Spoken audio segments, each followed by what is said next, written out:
और अब बात करते हैं चुनावी चौसर की। तो दिल्ली के लिए बीजेपी ने अपनी 62 प्रत्याशियों की लिस्ट जारी कर दी है। इसके अलावा बीजेपी ने 4 सीटें अकाली दल को भी दी हैं। ये वो सीटें हैं जिन पर सिख और पंजाबी मतदाता बहुतायत में हैं। हालांकि पिछले चुनावों में अकाली दल के 4 प्रत्याशी हारे थे। इसके अलावा बीजेपी ने 9 महिलाओं और SC/ST को 14 सीटें दी हैं। शीला दीक्षित के खिलाफ बीजेपी ने विजेंद्र गुप्ता को उतारा है। दिल्ली से बीजेपी के CM प्रत्याशी हर्षवर्धन कृष्णानगर से चुनाव लड़ेंगे। उधर कांग्रेस अभी भी प्रत्याशियों पर विचार मंथन कर रही है। उसने अभी अपनी लिस्ट जारी नहीं की है। दिल्ली में पहले सूची में 62 विधानसभा स्थानों पर भारतीय जनता पार्टी के केंद्रीय चुनाव समिति अपने उम्मीदवारों का सूची जारी कर रही है। कृष्णानगर से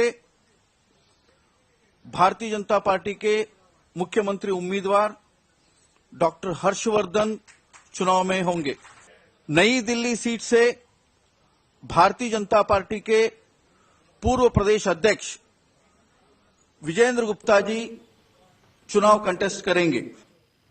तो 62 उम्मीदवारों की जो लिस्ट है, जो प्रत्याशियों की लिस्ट है, वो बीजेपी ने जारी कर दी है, लेकिन अभी तक कांग्रेस की लिस्ट नहीं आई है। हमारे साथ तमाम खास मेहमान बने हुए हैं। श्याम जाजू जी बीजेपी नेता हमारे साथ मौजूद हैं।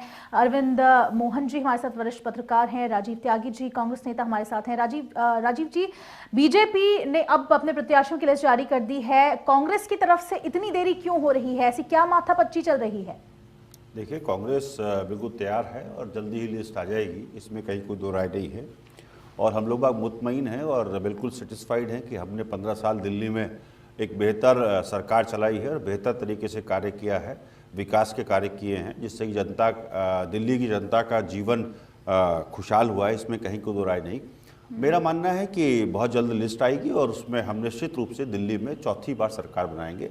जनता की चरण धूलि फिर से कांग्रेस के सर माथे लगेगी और कांग्रेस फिर से सरकार बनाएगी। कब तक एक्सपेक्ट करें कि ये लिस्ट आ जाएगी? लिस्ट तो अब जल्दी आई जाएगी।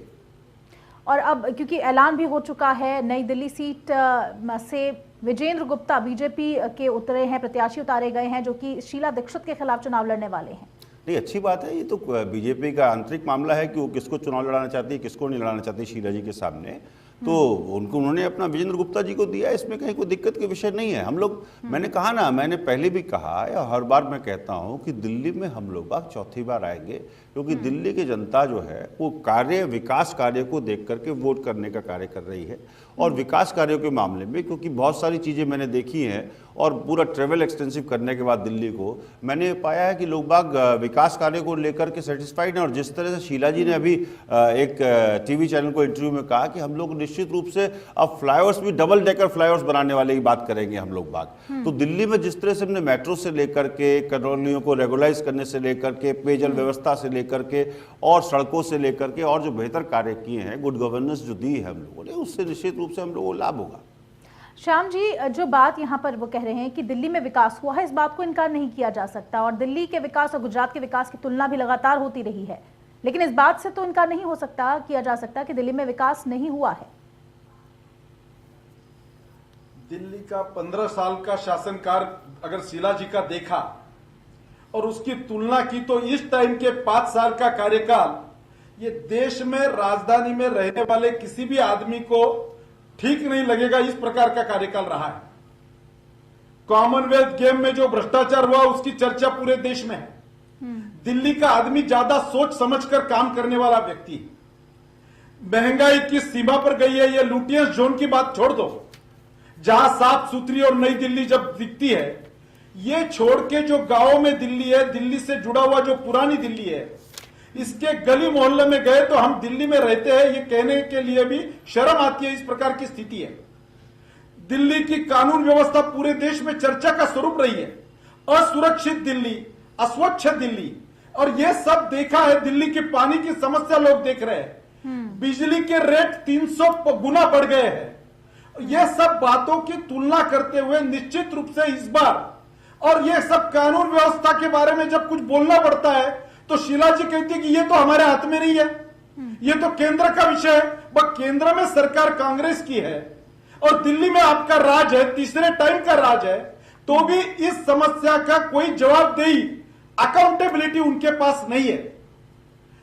दिल्ली में इतने बाहर के लोग आते हैं जी उनको बसाना, दिल्ली आखिर राजधानी का शहर है, तो ये बिहार वाले आते हैं, ये यूपी वाले आते हैं, ये दिल्ली खराब करते हैं। इस प्रकार के हास्यास्पद बयान देकर शीला जी ने उनको, ये बाहर से आने वाले लोगों के लिए किस प्रकार की भावनाएं ये व्यक्त किया है। जी दिल्ली का कंपोजिशन बदल गया है, दिल्ली देश का आईना है, दिल्ली में रहने वाला आदमी सोच समझकर विचार करेगा और निश्चित रूप से आने वाले चुनाव में कांग्रेस की हार होकर 15 साल का सब हिसाब किताब राजीव जी जनता पूरा इसका करने जवाब वाली है। देना चाहते हैं, लेकिन राजीव जी ये सिर्फ अब बीजेपी और कांग्रेस की ही लड़ाई नहीं रह गई है, त्रिकोणीय मुकाबला इस बार होना है और सर्वे बताते हैं कि आप अपनी मौजूदगी दर्ज कराएगा जरूर।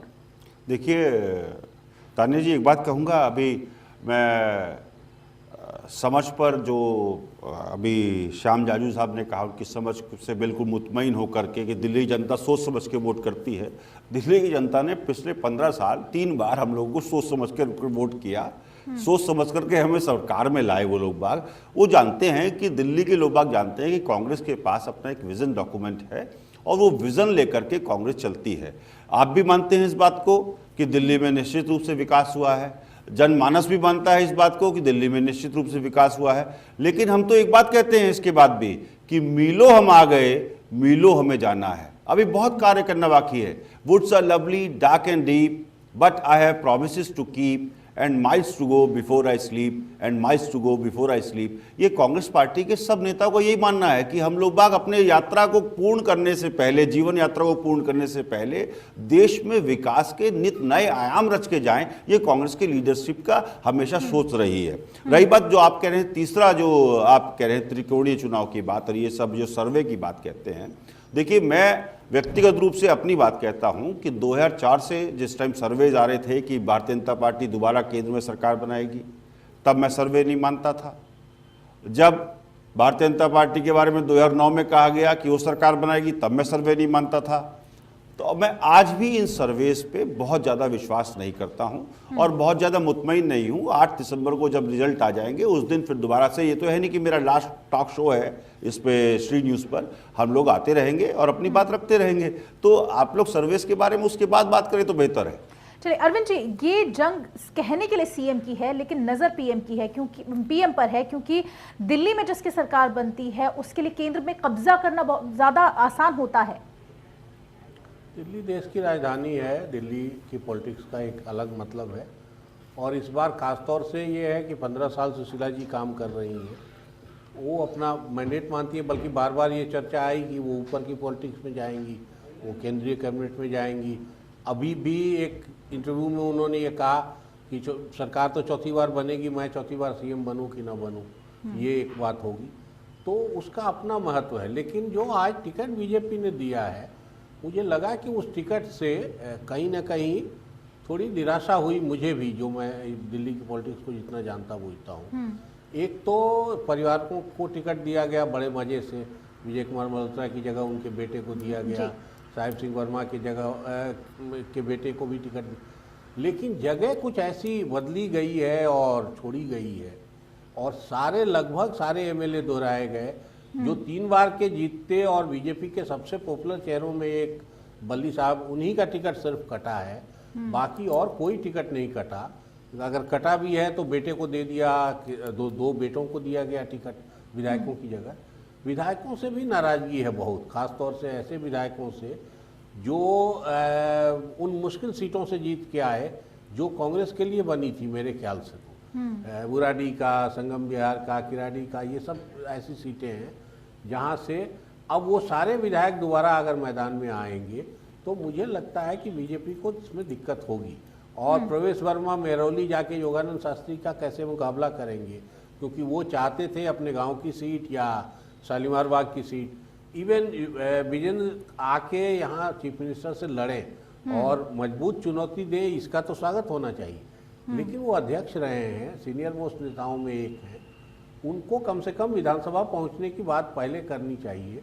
वो सीधे सीएम से लड़ने का एक अगर फैशन शहर में हो गया है कि तीनों बड़े नेता एक साथ टकराएंगे तो कई मामलों में तो अच्छा है, लेकिन मेरे हिसाब से पॉलिटिकली ये गलत फैसले हैं कि सब बड़े नेता एक दूसरे से ही लड़ते रहें और बाकी दिल्ली को छोड़ दिया जाए। जी श्याम जी, ये जो बात अरविंद जी ने कही है, पहले इस पे मैं आपसे प्रतिक्रिया लूंगी। राजीव जी, मैं आपके पास आती हूँ अभी। भारतीय जनता पार्टी ने आज जो 62 उम्मीदवारों की घोषणा की है, 64 बहुत ही सोच समझकर अच्छे कार्यकर्ता के रूप में जो जनता के संघर्ष की लड़ाई लड़ रहे, एक समर्थ विपक्ष के एक सूबेदार के रूप में जो अपने एरिया में काम करते हैं, इस प्रकार की एक अच्छी टीम देने में हम सफल हुए हैं, ऐसा मुझे इसमें लगता है। हमारे पुराने 23 के 23 एमएलए मैदान में है, उसके साथ साथ नए जो फर्स्ट टाइमर है, जो युवा है, जिसमें जोश है, कुछ करने का जज्बा है, इस प्रकार के भी उम्मीदवार हमने इसमें दिए। और गए 1 साल 1.5 साल में जो भी चुनाव दिल्ली में हुए, वो दिल्ली यूनिवर्सिटी का चुनाव हो, डूसू का चुनाव हो, शिरोमणि अकाली दल का वो जो गुरुद्वारा प्रबंधक कमेटी का चुनाव हो, कारपोरेशन के 2 बाई इलेक्शन हो, जो कांग्रेस की 2 सीटें जीतकर हम बीजेपी वहां जीती है, तीनों के तीनों कारपोरेशन में भाजपा के मेयर है। इसलिए निश्चित रूप से जिस टीम के आधार पर हम आगे जा रहे हैं, हमें विश्वास है एक अच्छे विपक्ष की भूमिका हमने की है, और जो कंपोजिशन सभी वर्गों को प्रतिनिधित्व देने वाला हमने सामने लाया है। डॉक्टर हर्षवर्धन जैसा आदमी नेतृत्व के लिए खड़ा है।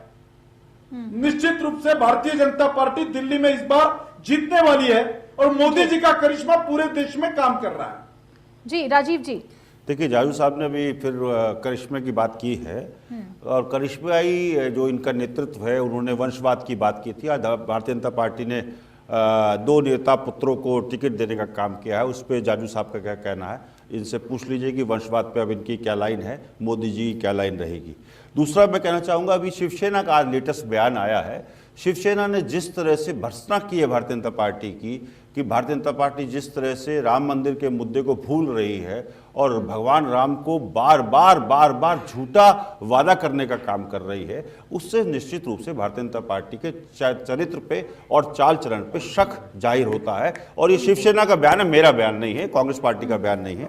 दूसरी बात मैं कहना चाहूँगा, जो आप अपराध की बात जाजू जी कर रहे थे, तो मुझे जो आंकड़े मेरे पास हैं उसमें मध्य प्रदेश एक ऐसा स्टेट है जिसमें 3 जिले विशेष रूप से अपराध के मामले में पूरे देश पे नंबर 1 पे आते हैं। वह भारतीय जनता पार्टी की सरकार है। अपराध मैं मानता हूं निश्चित रूप से एक ऐसा विषय है जिसपे कि के नाम अंकुश लगना चाहिए, हर स्टेट में लगना चाहिए, वो दिल्ली में नहीं पूरे देश में अंकुश लगना चाहिए। जहां जहां भी सरकारें, राज्य सरकारें हैं, वो राज्य सरकारों का कार्य है अपराध पर अंकुश लगाने का।